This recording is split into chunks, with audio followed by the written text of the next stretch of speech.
Infiniti appears to be rewriting its own script. After shelving the Q50 and planning an electric replacement, the brand is reportedly bringing the nameplate back as a compact, rear-drive sports sedan built for drivers, complete with a Nissan Z-Source twin-turbo V6 and a proper manual transmission. That pivot signals a deliberate move away from pure electrification towards something that remembers how to be fun. According to reports from dealers who saw the car at a recent Infiniti dealer event, the new Q50S is essentially a tight, enthusiast-focused four-door that borrows structure from Nissan's Skyline and power from the Z. Think compact BMW 3 Series proportions, but wearing Infiniti styling and an emphasis on communicative handling rather than plush, soft ride comfort. The heart of the car is said to be a twin-turbo V6 making roughly 400 horsepower, with room left in the lineup for hotter variants, a clear hint that Infiniti is chasing performance credibility. What will excite purists most? A three-pedal option. Infiniti reportedly plans to offer a manual gearbox and rear-wheel drive as core parts of this package, with all-wheel drive possibly appearing later if demand requires it. That's a bold choice in an era where automakers are increasingly prioritizing electrification and automatic gearboxes, but it's also a direct answer to drivers who miss the tactile, engaged experience of the modern performance sedan. The inclusion of a potential red sport-style high-output trim was also mentioned by sources,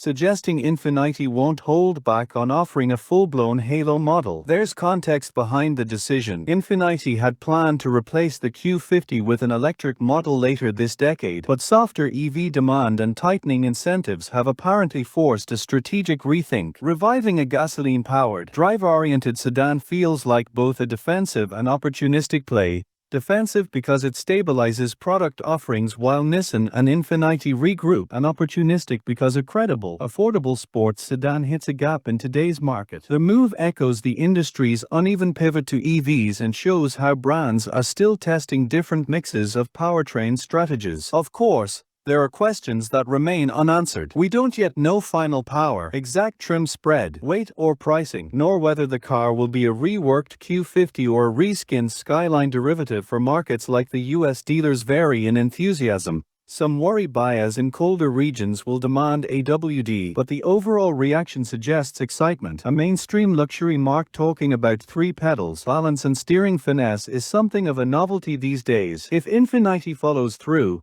the new Q50 could become a rare mass-market invitation to actually enjoy driving.